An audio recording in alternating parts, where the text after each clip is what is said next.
I need a 30 for 30 to show that I'm different like Jordan and Pippen, you bitch. I need a 30 for 30 like Jalen and Webber. Nobody gon' fuck on my clique. I need a 30 for 30.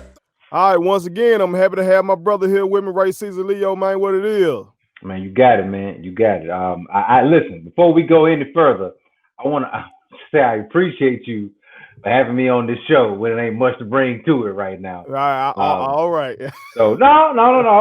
Let me say that I appreciate you. You have to show people appreciation when you can. All right. So I appreciate you for having me on this show when it ain't much to talk about. It's gonna be a little bit to talk about, but it ain't gonna be much. Well, that's the thing about your franchise. And for those of y'all that don't know, this is How About Them Cowboys with my brother Ray. When it comes to your boys, no matter what happens, there's a story. Okay. Like I think I told you before that y'all are the most intriguing team to me in sports, in all of sports. That's y'all more intriguing than even my favorite teams. Like y'all always got something going on. Yeah, I don't know if it's really like that or if it's just how the media covers y'all. It just seems like y'all a soap opera. Your team has what? One loss on the season. One loss on the season to a team that could potentially play in the Super Bowl, right? Okay. Either one of y'all. But we here talking about the Dallas Cowboys. Okay, I got it. Shout out to Jerry Jones, the marketing genius.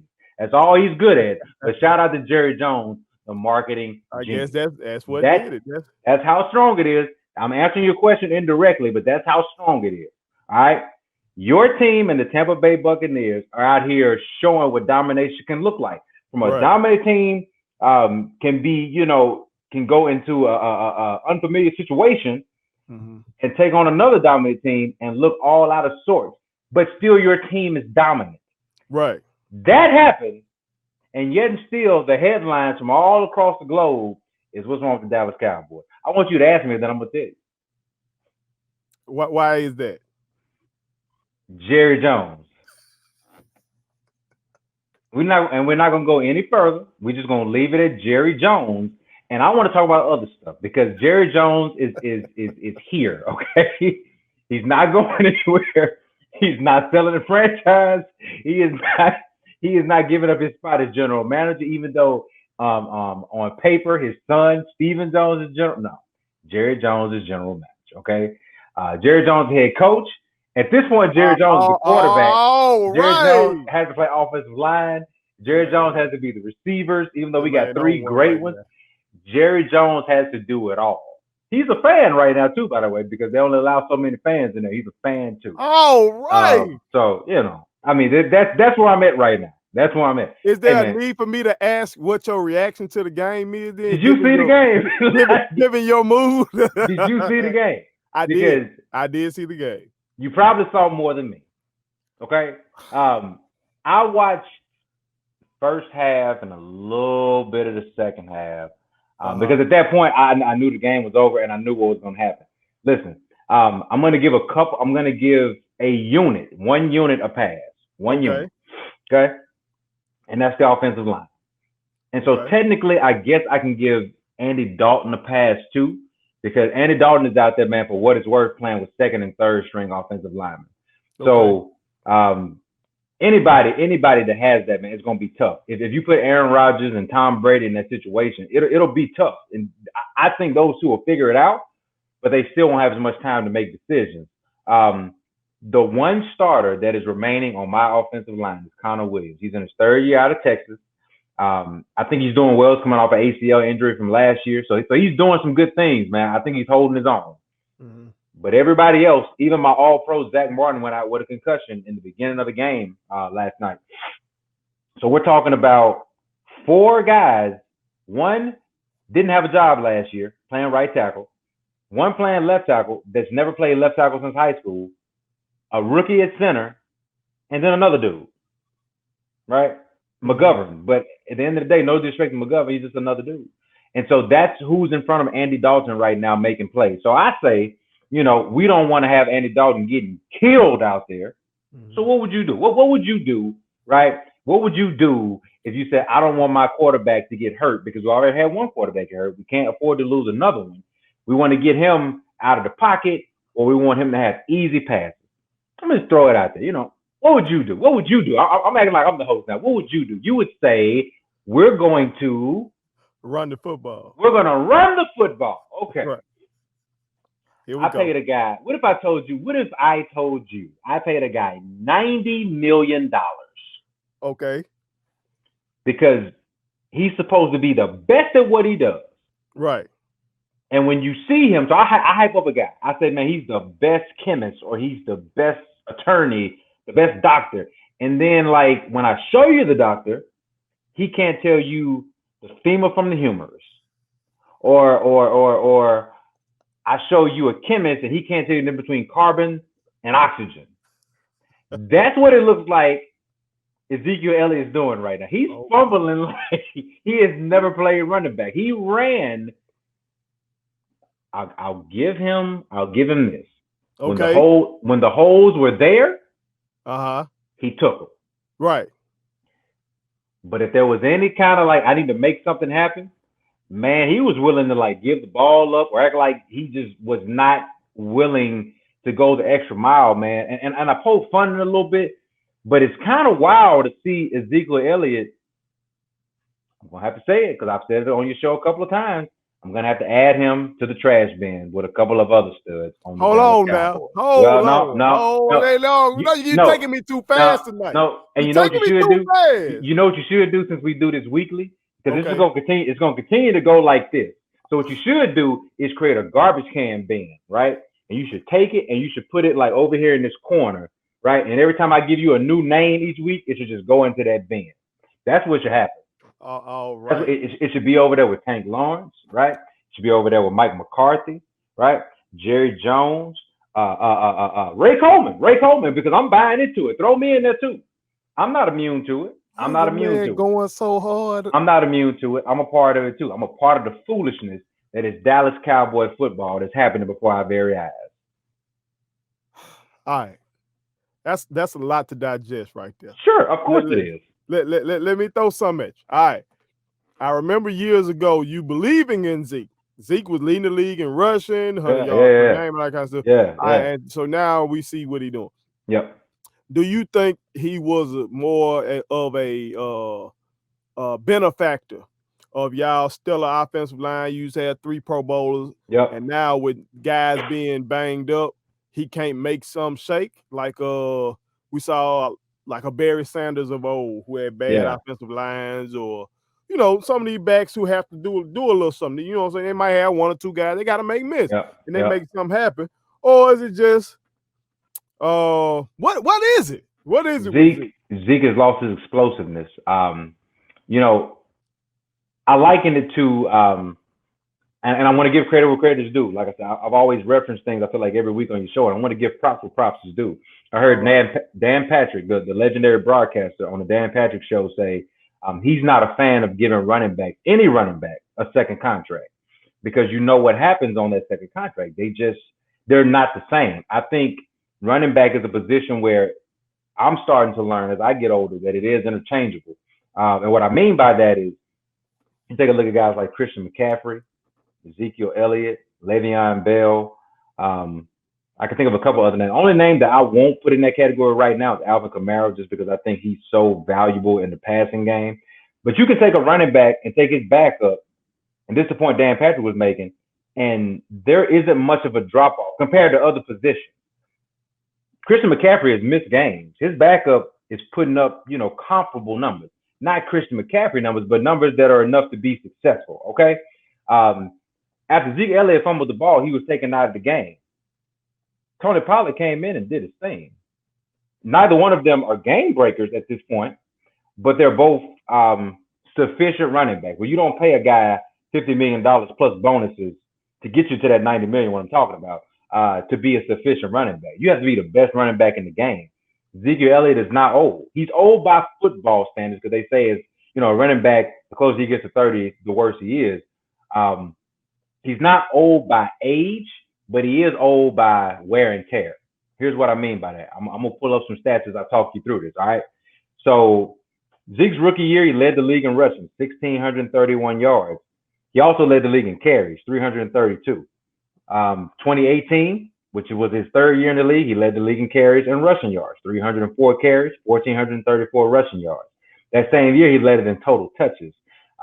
3 out of his 6 years in the league so far, he has had 300 touches. That 300 number to me is a magical number for any running back. I think Ezekiel Elliott has been a phenomenal back. So I put him in the trash bin right now. I do think he has the ability to hop out of that trash bin next week because he is that talented, right? But I also see what Dan Patrick's point is, man. You put so many miles on a guy, especially at that position where he's getting hit every single play.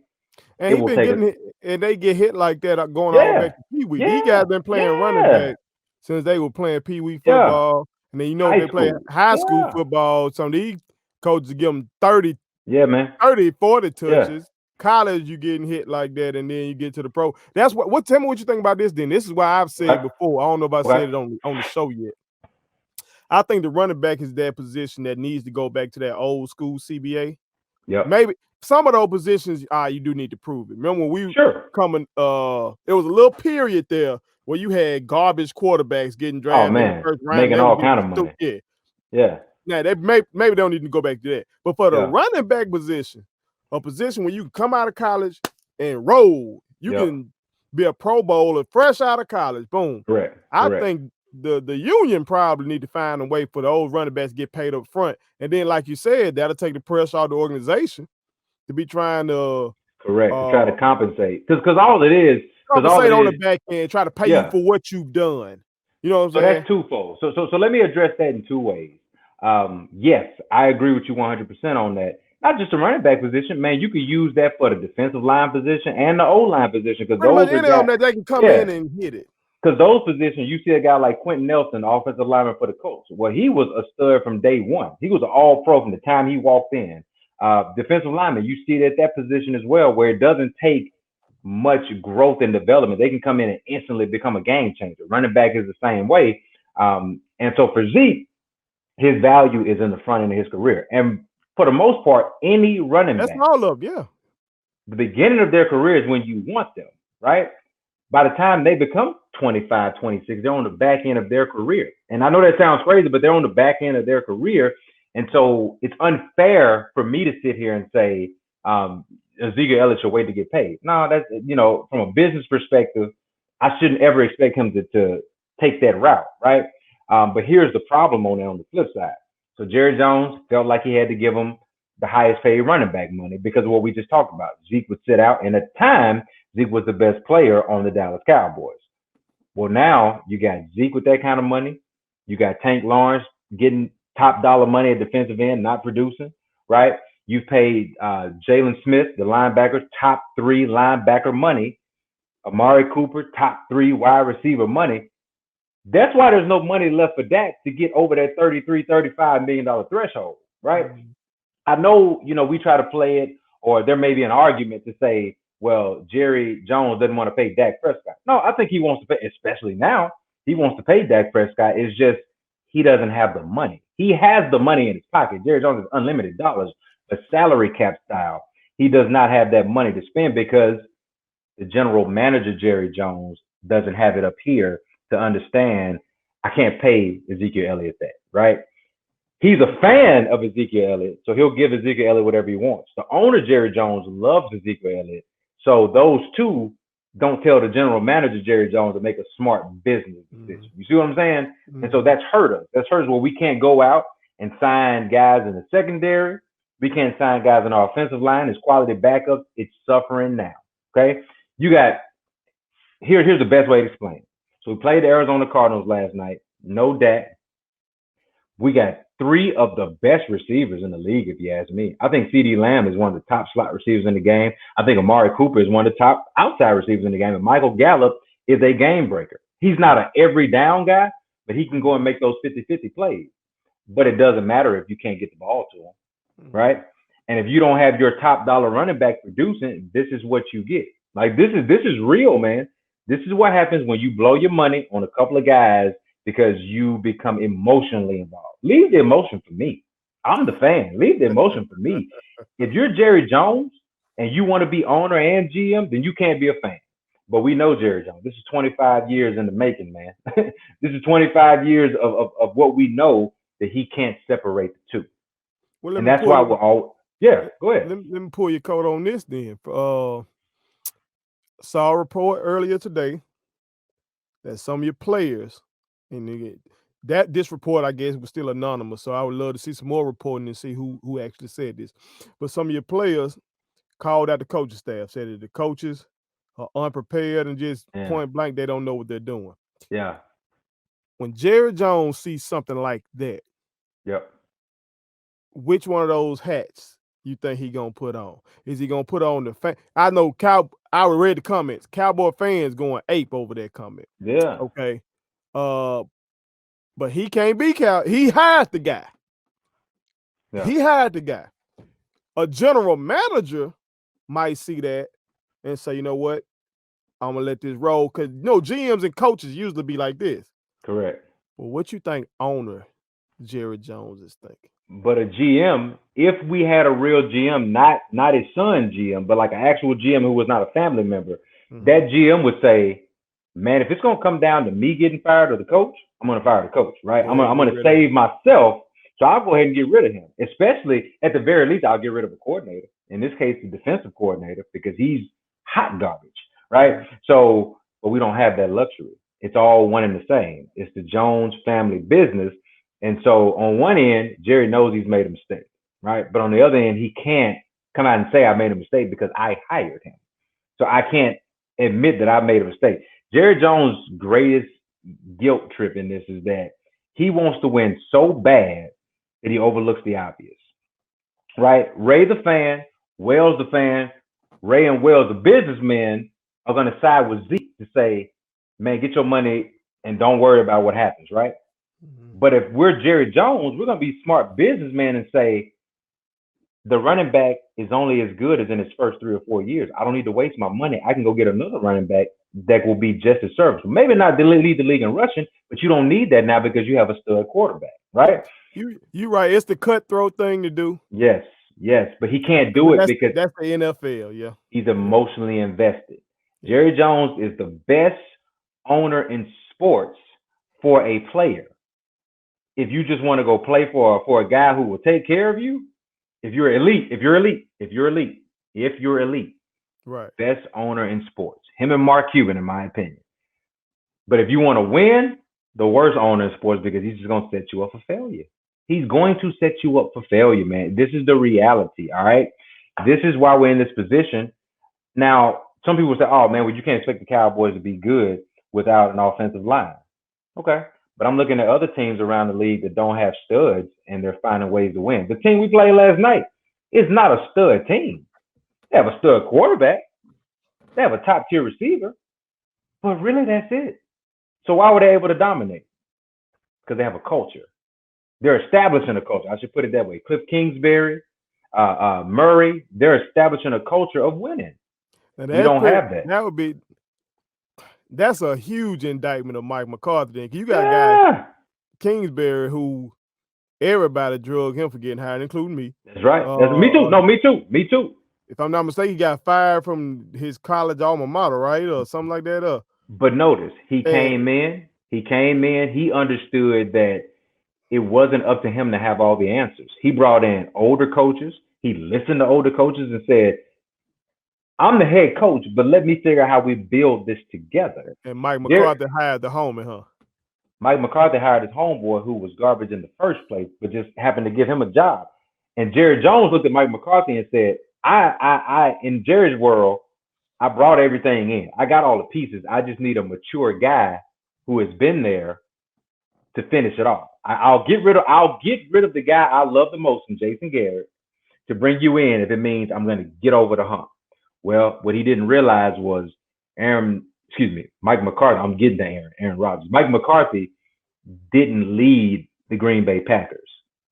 He just had one of the greatest quarterbacks of all time to alleviate his sins. That's the reality. That is the true reality of Mike McCarthy. I wasn't excited about it. I really thought that Mike McCarthy could do no harm. I didn't think he was coming in to put us over the hump. I just thought growth in our key positions would put us over the hump. And I thought in those key moments, Mike McCarthy might be able to instill some confidence. Play calling, I wasn't really concerned about. I wasn't thinking of Mike McCarthy was going to come in and change the culture. I just thought Mike McCarthy would give us a sense of calm to say, oh, he's been there before. We'll be okay. No. At the end of the day, I should have gone my gut. Mike McCarthy had Aaron Rodgers, and that's why they got a Super Bowl. And it's a shame that Mike McCarthy only got one Super Bowl with Aaron Rodgers. You and I talked about this all the time. You and I talked about this many times. You feel like you should have more than one Super Bowl, and now I see why. Yes. You have one of the greatest quarterbacks to ever play the game, and Mike McCarthy ruined that. And it's funny. It's funny, man. It's funny how all of this is going to turn out. Remember what I said last week? Last week I told you, as devastating as it is for Dak Prescott to have broken his ankle and to be sitting and having to watch and everything be in limbo, I'm telling y'all, Dak Prescott got the best seat in the house. This team is going to finish at the bottom of the league, and he'll be able to name his dollar. Dak Prescott is not going to miss his payday. He's not. I said it last week. This is a blessing for Dak Prescott because now Jerry Jones is forced to see how many sins this young man covered up by just being as good as he is and growing each and every year, right? He had to grow on me too. I thought he was benefiting from Zeke. Now as Zeke declines, I'm starting to see that Dak Prescott carried that team. And now because of it, when it's all said and done, this guy will be able to walk into Jerry's office when the season is over and say, remember that 33-35? The price just went up. The price just went up. And for people who don't think it'll work, New Orleans is going to be in need of a quarterback next year. I know they talk about Taysom Hill, right? Drew Brees is going to retire. Dak Prescott is from Louisiana. You don't think he can use that as leverage? Dak might not because he's too good of a guy, but I bet you his agent will. This man is going to be okay. As long as he rehabs and does the things that he needs to do, and Dak's a tough guy, man. He's a tough, resilient young man. He'll bounce back and be fine. He'll probably be better because of it. So he can walk into Jerry's office now and say, when I left, you couldn't put it in the end zone until garbage time against an average team at this point, right? What's going to happen when we play the Ravens later on in the season? Right? What's going to happen when we play the Pittsburgh Steelers? Ooh, I know right? You'll be high behind that one. Right? Yeah. These are teams who are on their way to deep runs in the postseason. Okay? Figuring it out along the way. Right. This is the reality if you're a Dallas Cowboys fan. And I know people probably thought I'd come on here and be like flipping out about it. No, man, this is it. When you don't have an offensive line in the NFL, you're toast. When you don't have an offensive line and a defensive line, which we're struggling at both, you are toast. Okay? You can blame it on coaching. That's part of it. The coaching is overrated. You can blame it on our defensive secondary, but at the end of the day, they ran the ball down our throats last night. Down our throats after trading away their Pro Bowl running back. They traded him away to get DeAndre Hopkins, and they still ran it down our throats. That's the reality. Hey, man, listen. I know we're brothers. I know you love me, and I appreciate that. I love coming on this show with you and doing this segment. But listen, at some point, you have the right to make the call to say, it ain't worth it. How about them Packers?